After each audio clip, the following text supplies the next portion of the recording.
यहाँ पर question number 1 को देखते हैं। आज हम लोग जो है एक्सरसाइज 3.1 से शुरुआत कर रहे हैं। मैं आशा करता हूँ कि आप लोगों ने प्रयास किया होगा, फिर भी मैं तो अपने तरफ से लगवाऊंगा ही। तो आइए क्वेश्चन नंबर 1 एक्सरसाइज 3.1 पे देखिए। Aftab tales his daughter 7 years ago I was 7 times as old as you were then. Also 3 years from now I shall be 3 times as old as you will be. Isn't this interesting? Repeat this situation algebraically and graphically. है ना। आफ्ताब जो है अपनी पुत्री से कहता है कि 7 वर्ष पहले, है ना, मैं तुम्हारी उम्र से 7 गुना था और 3 साल बाद मैं तुम्हारी उम्र का 3 गुना हो जाऊंगा। तो इसको हम अलजेब्रा की मदद से जो है कनेक्ट करना चाहते हैं। कैसे कनेक्ट करेंगे? इसमें let the present age of the Aftab भी एक्स ईयर्स। आफ्ताब साहब की प्रेजेंट एज क्या मान लिया गया? X years. और present age of his daughter कितना मान लिया गया? Y years. तो 7 साल पहले आफ्ताब की उम्र क्या होगी? x-7। मान लीजिए कि आज जो है आपकी उम्र 17 वर्ष है, तो 7 साल पहले कितना रही होंगे आप लोग? 17 - 7 बराबर 10 वर्ष के रहे होंगे। तो उसी तरह से अगर आफ्ताब का प्रेजेंट एज अगर x ईयर्स है तो उसमें 7 घटा देंगे तो 7 ईयर्स पहले जो है उसकी एज पता चल जाएगी। और उसकी पुत्री की उम्र जो है y-7 हो जाएगी। तो दिया क्या गया है? आफ्ताब की जो उम्र 7 वर्ष पहले है, वो 7 वर्ष पहले जो उसकी पुत्री की उम्र है उसका 7 टाइम्स के बराबर है।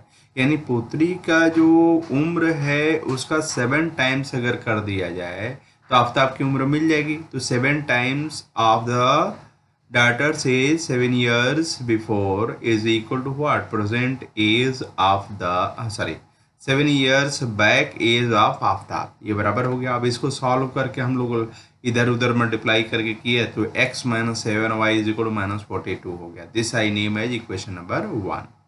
ठीक है। 3 साल बाद की स्थिति क्या है? आफ्ताब की उम्र आज अगर x है तो 3 साल बाद x+3 होगी, और उसकी पुत्री की उम्र अगर आज y है तो 3 साल बाद क्या होगी? और y+3 होगी। तो according to the second condition जो है, पुत्री की उम्र का ट्रिपल अगर कर देंगे तो वो किसकी उम्र मिल जाएगी? वो आफ्ताब की उम्र मिल जाएगी। ये कंडीशन दिया गया, हम अपने घर से नहीं ला रहे हैं। ठीक है। तो इसको सॉल्व करने पर हमें x-3y इज इक्वल टू 6 मिल गया। ये हमारा इक्वेशन नंबर 2 है। ठीक है।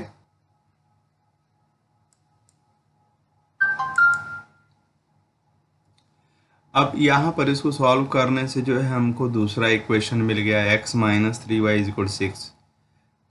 तो अलजेब्रिक रिप्रेजेंटेशन हमारे पास दो इक्वेशंस के रूप में आया है, इक्वेशन नंबर 1 और इक्वेशन नंबर 2 के रूप में आया है। ये दिखाई दे रहा है आपको इक्वेशन नंबर 2। अब इन दोनों इक्वेशन से ये पहला देखिए x-7y इज इक्वल टू -42 है। उसकी मदद से x-7y इज इक्वल टू -42 और x-3y इज इक्वल टू 6 दूसरा इक्वेशन है। तो इसकी मदद से x-7y इज इक्वल टू -42 की मदद से हम x प्राप्त कर सकते हैं। x is equal to 7y को इधर लेते हैं तो x इज इक्वल टू -42 + 7 आ जाएगा। तो अब यहाँ पर क्या है कि y की वैल्यू को सेलेक्ट करते चले जाइए तो आपको x की वैल्यू मिलती चली जाएगी। तो y की वैल्यू अगर आपने रखा 5 तो x की वैल्यू क्या हो जाएगा? -7 हो जाएगा। यहाँ y बराबर के 7×5 = 35 और -42 इज इक्वल टू -7। y की वैल्यू 6 रखा तो x की वैल्यू 0 आ जाएगा। y की वैल्यू 7 रखा तो x की वैल्यू क्या आ जाएगा? 7 आ जाएगा। रख करके देख लीजिए इसमें। और दूसरा वाला जो इक्वेशन है वो x-3y इज इक्वल टू 6 है। तो x इक्वल क्या होगा? 6 + 3y होगा। अब इसमें y बराबर रखते चले जाइए, y बराबर 0 तो x बराबर यहाँ पर देखिए y बराबर 0 × 3 क्या हो जाएगा? 0 हो जाएगा। 0 + 6 is equal to 0 + 6 is equal 6 हो जाएगा। y इज इक्वल टू -1 ले लिया जाए तो 3 × -1 + 6 इज इक्वल टू 3 हो जाएगा। तो y इज इक्वल -2 लेने पर x इज इक्वल 0 हो जाएगा। अब यहाँ पर देखिए हमें पॉइंट क्या मिला है? -7 5 0 6 7 और 7। अब इनका ग्राफ प्लॉट करेंगे। पहले इक्वेशन का ग्राफ प्लॉट करेंगे, दूसरे इक्वेशन का भी ग्राफ प्लॉट करेंगे। ठीक है। तो पहले वाले के देखिए 0 6। जीरो मतलब एक्स एक्सिस पर ना इधर जाना ना इधर जाना है, ठीक है ना, सीधे कहाँ जाना है, इधर ऊपर की तरफ जाना है, ठीक है। यहाँ पर देखिए एक पॉइंट आया है आपका 0 6, है ना, -7 5, तो -7 यहाँ पर आइए, -7 है, और 5 ऊंचाई पर जाइए 5, और ये एक पॉइंट क्या है आपका, ये पॉइंट है 7 और 7, ये पॉइंट है, तो इन तीनों पॉइंट्स को -7 5 0 6 7 7 को आपस में मिला दिया जाए तो ये स्ट्रेट लाइन आ गया। तो पहला वाला जो इक्वेशन बना था उसका हमने क्या रिप्रेजेंटेशन दे दिया, रिप्रेजेंटेशन ग्राफिकल रिप्रेजेंटेशन दे दिया। अब दूसरे वाले का भी इसी तरह कर दिया, देखिए 6 0, है ना, देखिए 6 0 ये हुआ, ठीक है। फिर 3 -1, देखिए 3 और -1 नीचे आ गए, और फिर 0 और -2, 0 मतलब एक्स एक्सिस कुछ भी नहीं चलना है और वाई एक्सिस पे -2, तो इन तीनों पॉइंट को, इसको और इसको मिला दीजिए तो ये स्ट्रेट लाइन आपको मिल गया, ठीक है। तो this gives you what, this gives you the graphical representation of the second equation. तो हमने क्या कर दिया, हमने अलजेब्रिक फॉर्मेट में जो रिलेशन दिया था आफ्ताब और उसकी पुत्री के एज के बीच में रिलेशन, तो आफ्ताब का प्रेजेंट एज x और उसकी पुत्री का प्रेजेंट एज y मान लिया गया, और फिर जो दिए गए कंडीशंस हैं उसके अनुसार हमने क्या किया, उनमें रिलेशन बैठा, तो दो इक्वेशन हमको मिला, इक्वेशन नंबर 1 और इक्वेशन नंबर 2 मिला, और फिर उनको हमने ग्राफ में कन्वर्ट कर दिया, यही कहा गया था, ठीक है, उसको कर दिया।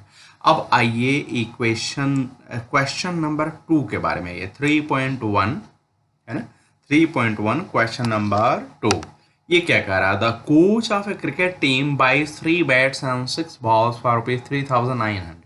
Later she buys another bat and 3 more balls of the same kind for ₹1,300. Represent this situation algebraically and graphically, है ना। कोच महोदया क्या कर रही हैं, 3 बैट और 6 बॉल खरीद रही हैं, कितने रुपए की, 3900 रुपए की, है ना। और बाद में, लेटर मतलब बाद में, she buys another bat and 3 more balls of the same kind, ये उसी तरीके का 3 बैट और 3 बॉल खरीदती हैं, 3 more balls of the same kind for rupees, another bat and 3, एक बैट, अनदर बैट, एक बैट और 3 बॉल खरीदती हैं, कितने ₹1300 में। अब इस सिचुएशन को अलजेब्रिकली और ज्योमेट्रिकली जो है रिप्रेजेंट करिए, तो मान लीजिए कि एक बैट का दाम कितना है, x रुपये, और एक बॉल का दाम क्या है, y रुपये है, ठीक है।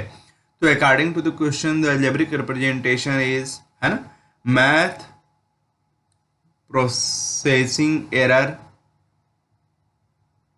ये क्या लिखा, अब पहले के हिसाब से एक बल्ले का जो है दाम x रुपये है, तो 3 बल्ले का दाम क्या होगा, 3x होगा। एक बॉल का जो है y रुपये है, तो 6 बॉल का कितना होगा, 6y, तो 3900, तो इसे x बराबर निकाल लिया गया, और इसमें y की वैल्यू को सब्स्टिट्यूट करते चले जाइए।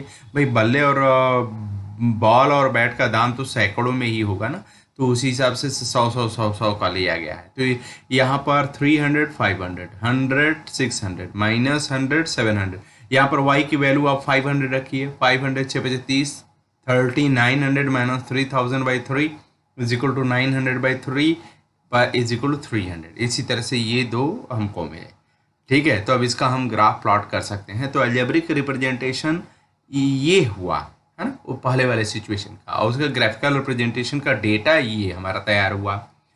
दूसरे वाले कंडीशन में क्या है, एक बैट और 3 बॉल का दाम कितना है, 1300 है ना, तो उसके हिसाब से x बराबर निकाल लिया गया, तो y की वैल्यू सब्स्टिट्यूट करते चले गए, ठीक है।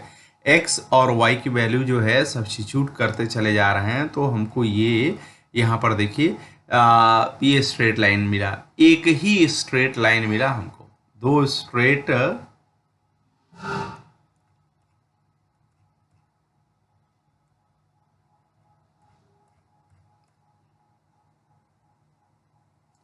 फर्स्ट लाइन का जो है ग्राफ ये मिला, और दूसरे वाले लाइन का जो है ग्राफ हमको ये मिला, ठीक है।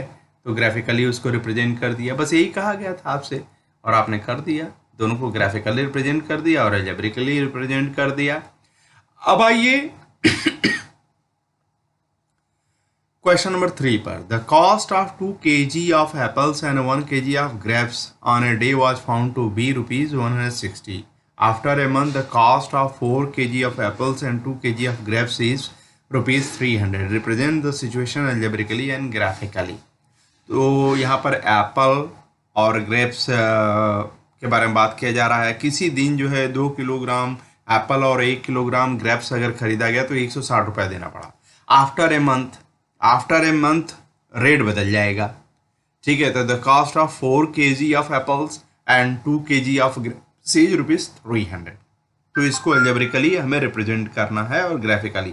तो यहाँ पर देखिए the cost of 1 kg of apple मान लिया है ₹X है and the cost of 1 kg of grapes is equal to ₹Y है. अब according to the question the algebraic representation is 2 kilogram सेव का दाम क्या होगा? 1 किलोग्राम का X है तो 2 किलोग्राम का 2X होगा और 1 किलोग्राम ग्रेप्स का दाम Y हो जाएगा. दोनों का सम कितना है? 160 है. ठीक है, और दूसरे कंडीशन के अनुसार 4 किलोग्राम एप्पल और 2 किलोग्राम ग्रेप्स का दाम कितना है? 300 है. ठीक है, तो इसके लिए ये अलजेब्रिकली हमने इस सिचुएशन को रिप्रेजेंट कर दिया. हाँ? इस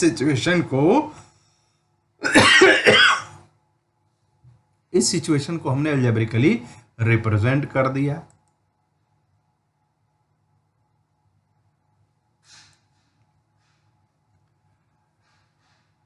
अब हम क्या करेंगे कि इसको ग्राफिकली रिप्रेजेंट करेंगे. तो पहला वाला इक्वेशन जो है उसकी मदद से हमने y बराबर निकाली है. तो y बराबर 160 माइनस 2x हो गया.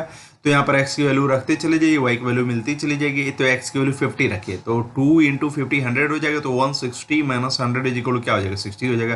तो y इज इक्वल 60 हो गया. देखिए y इज इक्वल 60. उसी तरह से जब x 60 रखेंगे तो y 40 आ जाएगा. x 70 रखेंगे तो y 20 आ जाएगा. ठीक है, दूसरे वाला equation 4x plus 2y is equal 300 से अगर देखा जाए तो y बराबर क्या है? y बराबर 300 माइनस 4x/2 है. x की वैल्यू रखते चले जाइए, आपको y की वैल्यू मिलती चली जाएगी. अब दोनों का ग्राफ हमने प्लॉट कर दिया. x एक्सिस पर जो 1 सेंटीमीटर बराबर क्या है? 10 यूनिट के बराबर माना गया. ठीक है, 10 20 30 40 50 60 70 80 ऐसे करके है. और वाई एक्सिस पर भी 1 सेंटीमीटर बराबर 10 मान लिया गया है, ₹10. तो इनका ग्राफ प्लॉट किया गया. तो ये दोनों लाइंस क्या है? पैरेलल आ रही हैं. पैरेलल आने में भी एक रहस्य है. रहस्य ये है कि रेट बदल गया है, इसीलिए दोनों दो लाइन को रिप्रेजेंट कर रहे हैं. ठीक है, अगर वही रेट रहता तो एक्स और वाई के बीच में रिलेशनशिप क्या होती? एक ही स्ट्रेट लाइन आती, तो दोनों कोइंसिडेंट लाइंस होती. लेकिन यहाँ पर रेट बदल जाने से क्या हुआ? दोनों पैरेलल लाइंस के रूप में, अलग अलग लाइंस के रूप में दिख रहे हैं.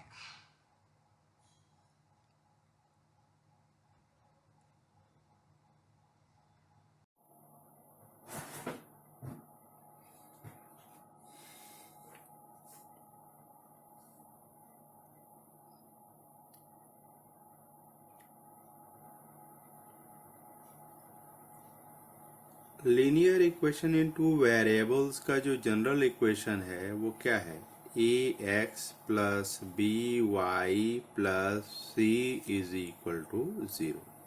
ठीक है, अब मान लीजिए हमारे पास दो इक्वेशंस है a1 b1 c1. a1 x plus b1 y plus c1 is equal to 0 और दूसरा है a2x plus b2y plus c2 is equal to 0. अगर इसका ग्राफ खींचे तो क्या मिलेगा? एक स्ट्रेट लाइन मिलेगा. इसका भी ग्राफ खींचे तो एक स्ट्रेट लाइन मिलेगा. लेकिन मैं दूसरा वाला खींच नहीं रहा हूँ. क्यों भैया? पहले वाले तो खींच दिए. अब दूसरा वाला क्या हो सकता है? हो सकता है इसी पर पड़ जाए, हो सकता है इसके पैरेलल हो जाए, और हो सकता है क्या है? इंटरसेक्ट कर जाए. ठीक है, तो 3 सिचुएशन हो सकती है ना. पहली सिचुएशन ये है कि पहली वाली लाइन और दूसरी वाली लाइन पैरेलल हो जाए. दूसरी सिचुएशन ये हो सकती है कि दोनों लाइन से एक दूसरे को क्या करें? कट करें. ठीक है, और तीसरी सिचुएशन हो सकती है कि दोनों स्ट्रेट लाइन एक ही हो जाए. ठीक है, तो जैसे ये कट वाली सिचुएशन अगर लिया जाए तो इस पॉइंट का यह जो है पहली वाला equation a1x plus b1y plus c1 is equal 0, ये फर्स्ट, ये this is the first line और ये क्या है? सेकंड लाइन है. ठीक है, a2x plus b2y plus c2 is equal 0। तो ये जो इंटरसेक्शन पॉइंट आया है इसका कोऑर्डिनेट x और y कुछ आएगा, वो इसको भी सेटिस्फाई करेगा और इसको भी सेटिस्फाई करेगा। तो हम कह सकते हैं कि ये इंटरसेक्शन पॉइंट जो है इसका भी सॉल्यूशन है और इसका भी सॉल्यूशन है। यहाँ पर क्या हुआ, पहली लाइन पर दूसरी लाइन बिल्कुल ओवरलैप कर गई, तो ओवरलैप कर गई तो पहली वाली लाइन और दूसरी वाली लाइन का हर पॉइंट कॉमन हो गया, यानी पहली वाली लाइन का एक पॉइंट दूसरी वाली लाइन पर भी है, कोई भी पॉइंट ले लीजिए।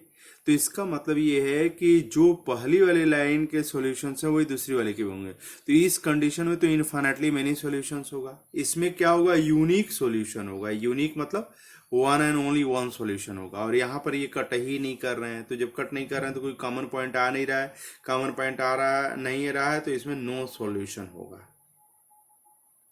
ठीक है, आप कह सकते हैं सर ये ग्राफ देख करके तो कोई भी बता सकता है, लेकिन अगर इक्वेशन अगर आपको दे दिया जाए तो इक्वेशन को देख करके कैसे बताएंगे, है ना, कि नो सॉल्यूशन होगा, यूनिक सॉल्यूशन होगा, वन एंड ओनली वन, और इनफाइनाइटली मेनी सॉल्यूशन होगा।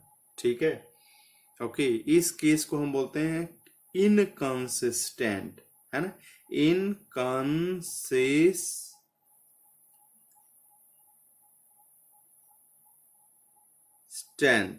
इनकंसिस्टेंट, और इन दोनों केसेस को हम बोलते हैं कंसिस्टेंट, है ना। Inconsistent and consistent. कंसिस्टेंट के केस में क्या हो सकता है, यूनिक सॉल्यूशन हो सकता है या इनफाइनाइटली मेनी सॉल्यूशंस हो सकता है। तो कैसे, अगर हमारे पास ये इक्वेशंस अगर दिए गए हैं तो इस इक्वेशन को देख करके कैसे पता कर सकते हैं। तो मैं आपको बताऊं कि इक्वेशन को देख करके बताया जा सकता है। ठीक है, अगर मान लीजिए कि पहला इक्वेशन आपका a1x plus b1y plus c1 is equal 0 है, और दूसरा equation a2x plus b2y plus c2 is equal to 0 है। जैसे यहाँ पर मान लीजिए 5x plus 6y plus 9 is equal to 0 है, और यह 2x plus 7y plus 6 is equal 0 है। तो यहाँ पर a1 बराबर क्या है, 5 है, b1 बराबर क्या है, 6 है, c1 बराबर क्या है, 9 है, यहाँ a2 बराबर क्या है, 2 है, b2 बराबर क्या है, 7 है, c2 बराबर क्या है, 6 है। तो आप निकालिए a1 बाई a2 निकालिए और b1 बाई b2 निकालिए। ठीक है, तो a1 बाई a2 क्या हुआ, a1 बाई a2 आपका हुआ 5/2, और b1 बाई b2 क्या हो जाएगा, दिस इज 6/7। क्या ये दोनों बराबर है, नहीं। a1 by a2 is not equal to b1 by b2। तो अगर ऐसी स्थिति अगर आ जाती है कि दोनों लीनियर इक्वेशंस में कोफिशिएंट्स को अगर देखा जाए और स्थिति अगर ऐसी आ जाती है तो हम कहेंगे कि वो दोनों इंटरसेक्टिंग लाइंस को रिप्रेजेंट कर रही हैं और यूनिक सॉल्यूशन, ठीक है, आएगा, यूनिक सॉल्यूशन का केस होगा। ठीक है, इसी तरह से अगर आप निकालें a1 बाई a2 किसी दूसरे सेट ऑफ इक्वेशंस के लिए, a1 by a2 is equal to b1 by b2 is equal to अगर c1 बाई c2 आ जाए, तो यह जो केस होगा वह infinitely many solutions, infinitely many solutions को रिप्रेजेंट करेगा, लेकिन अगर ऐसा हो जाए a1 by a2 is not equal to b1 by b2, ठीक है, आई एम सॉरी गलती हो गई, a1 by a2 is equal to b1 by b2 तो है, लेकिन this is not equal to c1 by c2, तब ये क्या होगा, इस केस में कोई सॉल्यूशन नहीं होगा, है ना, नो सॉल्यूशन, और लाइंस क्या हो जाएंगी, पैरेलल हो जाएंगी, है ना। तो कोफिशिएंट्स की मदद से हम पता कर सकते हैं कि सॉल्यूशन की स्थिति क्या है, यूनिक सॉल्यूशन है कि इनफाइनाइटली मेनी सॉल्यूशंस है कि कोई सॉल्यूशन एग्जिस्ट ही नहीं करता है।